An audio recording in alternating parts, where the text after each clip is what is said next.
mas matulis pa yan sa kutsilyo. Like, grabe. Kaya iwasan po natin. Iwasan natin.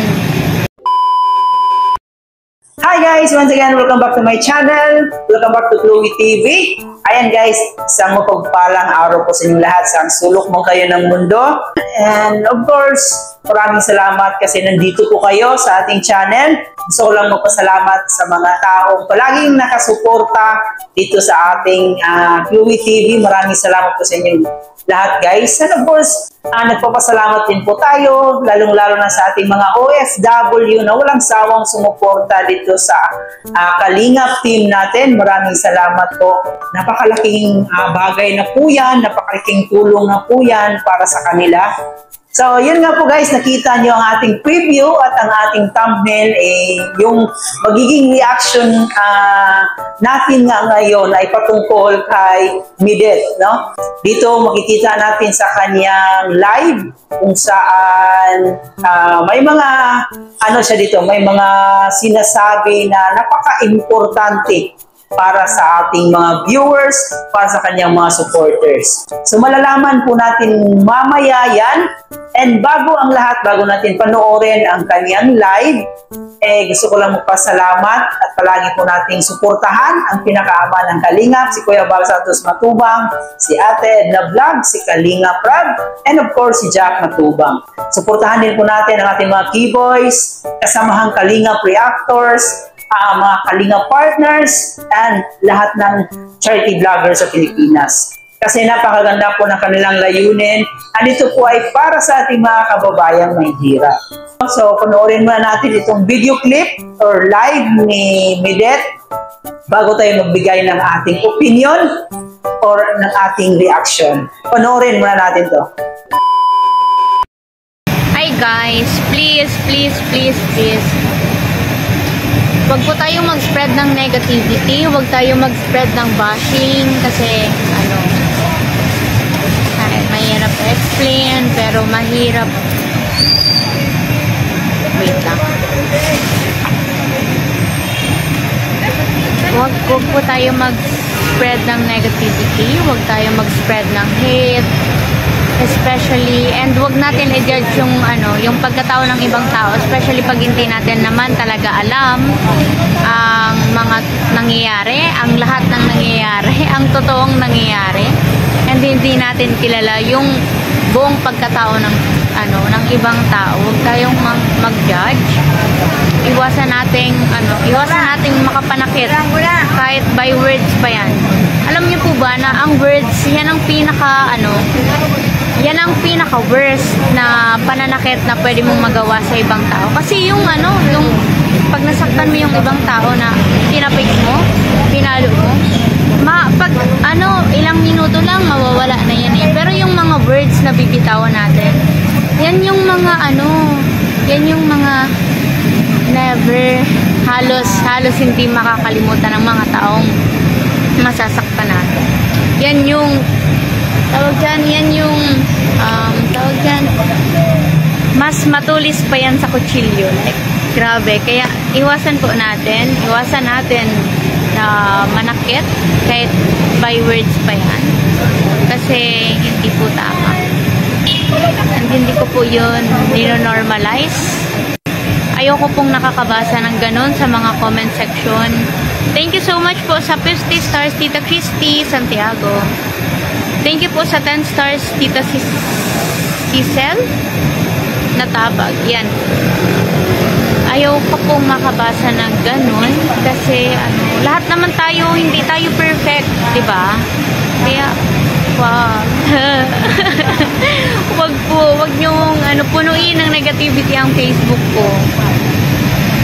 Tsaka, yun. Hindi tayo pare-pare. Siguro swerte ko na lang kasi hindi ako ganun kabilis maapektuhan sa mga sinasabi sa akin. Ko dyan, matatag yung nahihirapan ako mag-explain, nagpapalpitate ako. Hello po, thank you po sa 10 stars, Rose Aguirre. Thank you po, God bless po. Yan. medyo ano po ako, medyo hindi po ako masyadong sensitive sa mga ganyang ano na pangbabash or anything na negative na sasabihin sa akin, especially pag alam ko naman sa sarili ko na hindi yun totoo at wala akong ginagawa, hindi ko yun ginawa, hindi ako yun. So hindi ako ganun naapektuhan at hindi din lahat may ganung personality. So yan, iwasan po natin ang mangbash, iwasan natin ang makapanakit. Kahit by words pa yan, minsan iniisip natin na ano, salita lang naman yun. Hindi yun ganun kalalim. Pero hindi po yun ganun. Nahihirapan ako mag-explain. Wait lang po. Nagpapalpitate ang puso ko. Thank you po sa 10 stars, Tita Merlin Arungay Galang. Thank you po sa 500 stars, Tita Amimeg. God bless po. Wow, premium award. Nice. Hello po. Thank you po sa 10 stars, Triple J Biboso.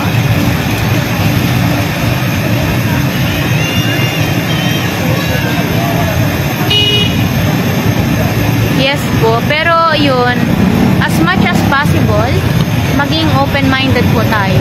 Hindi lahat ng nakikita natin totoo. Hindi lahat ng naririnig natin totoo. Hindi lahat ng sinasabi natin tama. So, maging open-minded po tayo. Hi, Tita Joy Aguilar. Hello, Tita Che Reyes. Hello po.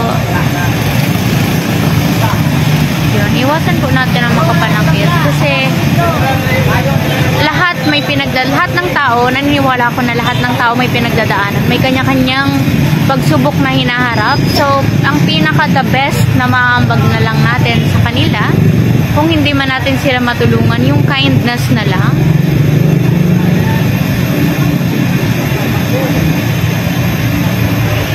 Let's be kind. Hi, Tita Maria Teresa Tan. I love you. Alam ko pong mahal niyo ako. Alam ko pong concern lang kayo sa akin. Alam ko pong nasasaktan lang kayo na nakikitang nasasaktan ako. Pero hindi naman niya po ako nasasaktan. Kaya wag po kayong manakit. Kasi iniisip nyo na nasasaktan ako. Kasi hindi maitatama ng isang pagkakamali, ay hindi maitatama ang isang pagkakamali ng isa pang pagkakamali. So, yan. Tandaan nyo po yan. So yun na nga po guys na nalaman natin na hindi pala nakaka-apekto itong pangbabash kay Midet. So sabi ko sa inyo, di ba, yan ni Midet napaka-strong, independent woman. Kung sa atin nakikita natin na binabas si Midet, nasasaktan tayo, kay Midet parang wala lang, di ba? Kumbaga si Midet guys sa social media, kumbaga sanay na kasi siya. Para din sa ating mga fans, taga-suporta ng Dandet, ni Midet, masakit din yung makabasa ka ng mga masasakit na salita, lalong-lalo na yung ibang bashers talagang below the belt na yung mga sinasabi.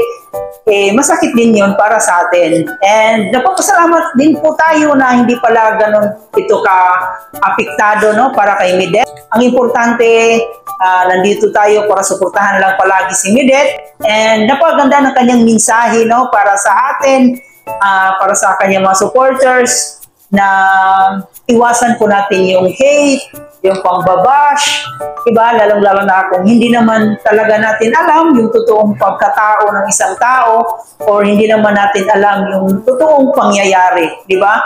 Kasi may mga tao talaga na napakadali lang nila makahusga ng ibang tao. So sana iwasan po natin yon tulad ng sinabi ni Midet na lang tayo, for good vibes lang, iwasan natin yung mga hate.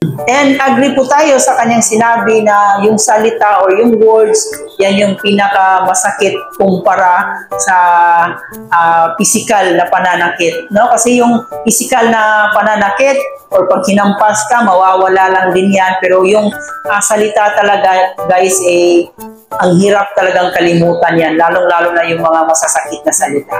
Siyempre, nagpapasalamat tayo na talagang malakas si Midet, So, makikita lang natin, guys, na masaya na si Midet, ay masaya na rin po tayo. And ipanalangin natin na magkaroon po siya ng maraming blessings at mga taga-suporta niya, no? Kahit ganun pa man ang nangyari sa kabila ng lahat ng mga nararamdaman niya, sa mga nangyayari ngayon sa buhay niya, nananatili pa rin itong matatag para sa kanyang pamilya. And yun lang po guys yung reaction video natin. Sana nag-enjoy kayo. Kung di nyo pa napanood ang kanyang live, makikita po natin yan sa mismong Facebook page or Facebook ni Midel. So muli po, ito nga po pala si Chloe TV. Maraming salamat sa panonood at hanggang dito na lang muna yung reaction video natin. Thank you for watching.